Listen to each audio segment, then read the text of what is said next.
At the beginning of the story, we see two American soldiers named Isaac and Matthews.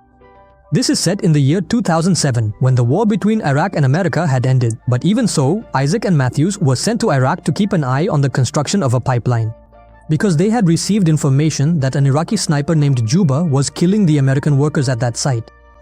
So both of them reached that location and lay hidden among the bushes, searching for their enemy.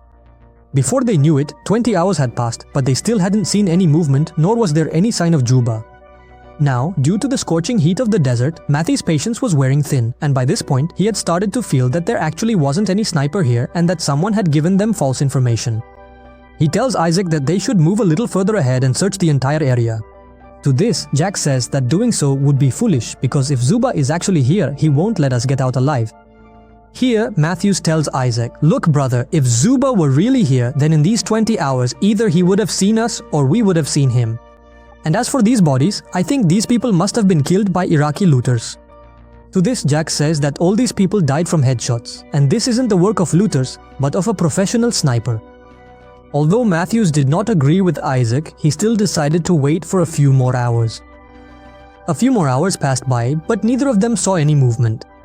Finally, Matthews lost his patience and decided to go to the construction site to check things out. He asked Isaac to provide cover and then moved ahead himself, taking his gun with him. After walking a little, when Matthews reached the site, he saw piles of dead bodies all around. Some were American soldiers and the rest were American workers. There, Matthews also found a radio and picked it up as he continued forward. Suddenly, Isaac's scope became blurry, making it difficult for him to see Matthews clearly. He immediately informed Matthews about this and told him to come back. To this, Matthews says, "Man, how many times have I told you to change your scope and get something decent, but you never listen to me?" Isaac replies, "This scope belonged to our dear friend Dean, and that's why I always keep it with me." Actually, Dean was an old friend of both of them who was killed during the war, and this scope was Dean's last memento.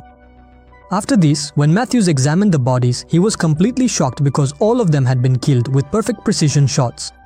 Now Matthews realizes that maybe Isaac was right, and this is the work of a professional sniper. Only one person could shoot with such accuracy, and that is Juba.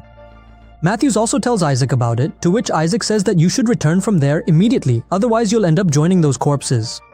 Here, Matthews ignores Isaac's warning and stands right in the middle of the field, trying to figure out from which direction the bullets were fired. Isaac tries to stop him from doing that, but by then it was already too late. At that moment, the sniper shoots Matthews in the stomach, causing him to fall to the ground. Seeing this, Isaac rushes to save his companion and moves forward in a zigzag pattern to avoid the sniper's bullets. But before he can save Matthews, the sniper shoots him in the leg. Because of this, Isaac is forced to leave Matthews behind and somehow manages to hide behind a wall. Here, Matthews tells him to contact the base and immediately call for a backup team. Meanwhile, Isaac looks at his wound, which was bleeding heavily. To stop the bleeding, he quickly wraps a bandage around his wound and immediately takes out his radio so he can contact his base. However, he isn't able to do so because a bullet from the sniper hit his radio directly, completely damaging its antenna. Sometimes Isaac looks at Matthews, who was trying to reach for his gun. Here, Isaac tells him to stop moving because if the sniper sees that he's still alive, he'll fire another shot at him. However, Matthews still doesn't listen to him and keeps trying to reach the gun, but during this, he faints from the pain. Now here, Isaac realizes just how badly the two of them are trapped, and at the moment, there's nothing they can do to save themselves. Here, Isaac calmed himself down and tried to take advantage of the situation by removing the bullet from his leg, but the pain was so intense that he fainted right there. He remained unconscious like that for several hours and only woke up when he heard some activity on the radio. At this point, Jack thought that maybe the US Army was trying to contact him, and seeing this made him quite happy. After that, he gave them a full update on the situation and asked them to send a backup team. Now, the officer who was talking to Isaac on the phone told him that it was impossible to spot him in such a vast desert, so they wanted him to either stand in one place or fire into the air so that they could determine his location and send help to him. Hearing this, Isaac becomes a bit uneasy and starts to suspect this man because all these things were against protocol. After that, when Isaac focused on this man's accent, he immediately realized that this man was not an American, but rather the sniper who had shot them. That sniper had intercepted Isaac's radio frequency and was now enjoying toying with him. "Here," Isaac says, "I've recognized you. You're not an American, you're the sniper who shot us." This time, the sniper says, "Your guess is absolutely right. I'm the one who killed all the Americans here, and if you want to stay alive, you better keep talking to me." At first, Isaac refuses, but when the sniper threatens to shoot him, Isaac agrees to talk to him. The sniper asks Isaac several questions, and even though he doesn't want to, Isaac has to answer them. From time to time, Isaac tries to spot the sniper through his scope and marks his possible location on a map he draws on the ground. Here, Isaac asks the sniper why he is doing all this. The war between Iraq and America is already over, so what's the point of killing these American workers now? You're killing the people who are helping to develop your country, and yet you call yourself an Iraqi. You should understand that if this pipeline is built, it will greatly benefit the people of Iraq. Hearing this, the sniper laughs loudly and says to Isaac, if the war between Iraq and America is over, then what are you doing on my land? And as for that pipeline, you're building it because it will benefit the US government, not the people of Iraq. After this, he says, forget about all this nonsense and tell me about your family, like how many people are in your family and what do they do? Isaac refuses to answer here because the question was a bit too personal. At this, the sniper says, if you don't answer my question, I'll kill Math, and if I do that, then he will be the second person to die because of your mistake. Because one person has already died due to your mistake, and that is Dean. Hearing this, Isaac is completely shocked and asks the sniper how he knows about Dean. Actually, Dean's death happened because of Isaac, since during a mission, Isaac missed his target and the bullet hit Dean instead.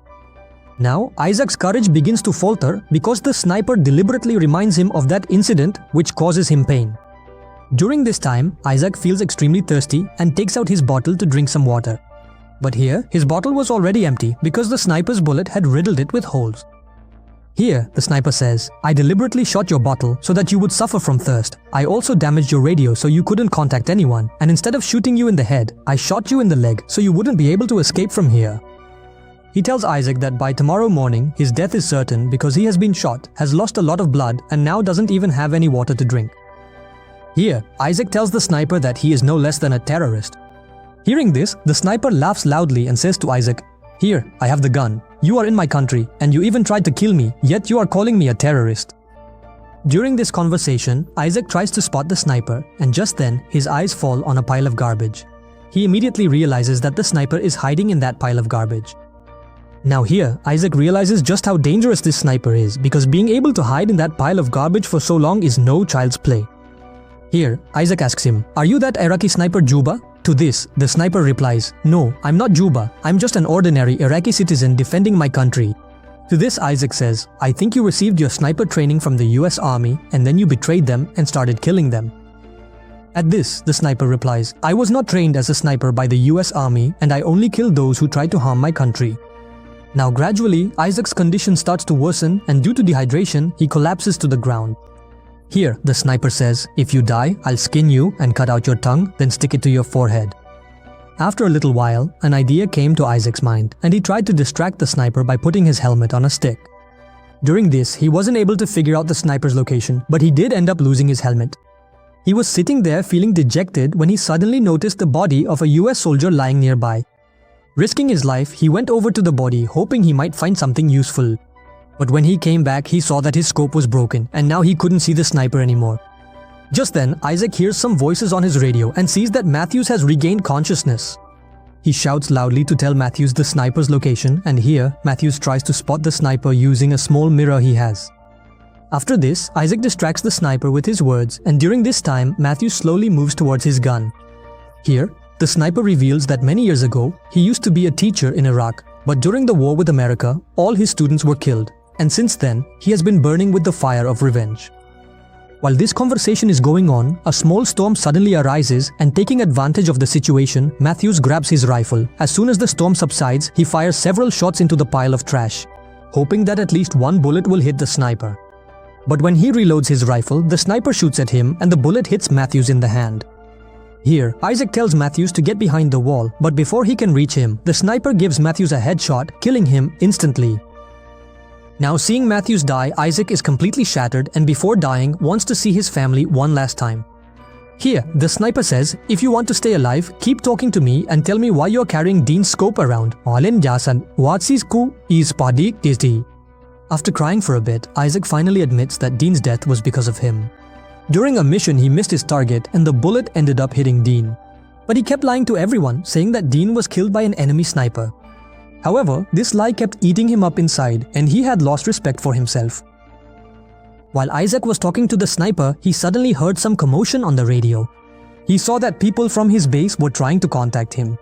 Isaac tried to talk to them, but it was no use. The sniper had tapped into Isaac's radio frequency, so while Isaac could hear what they were saying, he couldn't respond. Here, the sniper pretends to be Isaac and tells the people at the base to send a backup team. Now, Jack realizes that the workers present there had never actually called for help. It was the sniper who had asked for help so that the US Army would come and he could kill them all. Isaac tried to stop this conversation, but he failed and, exhausted, fell asleep right there. A little while later, when Isaac regains consciousness, he hears nothing on the radio, so he thinks maybe the sniper has also fallen asleep. Taking advantage of this opportunity, he pulls Matthew's rifle toward himself and aims at the pile of trash. Just then, Isaac sees 2 US Army helicopters, and seeing this, he knocks down the wall in front of him so they can see him. After that, he takes aim and shoots at the pile of trash. However, there was no sound to confirm whether the sniper was hit or not, so to find out, he stands in his place, thinking that if the sniper is still alive, he will shoot at him. But luckily, the sniper doesn't fire, which makes Isaac think that either the sniper is dead or badly injured. Soon, both helicopters land, and Isaac's team lays him on a stretcher and starts to take him away. Isaac tries to tell them about the sniper, but he is in such bad shape that he can't even speak properly. Soon, both helicopters take off, and as soon as they reach a certain height, the sniper rains bullets on them and kills the pilot, causing both helicopters to crash and everyone inside to die. At the end of the movie, the sniper calls the US headquarters and asks them to send a rescue team, pretending to be a US soldier himself. And with that, this amazing movie comes to an end. I hope you liked this story. If you enjoyed the video, please like it and subscribe to the channel. See you in the next video, but until then, be safe and keep going.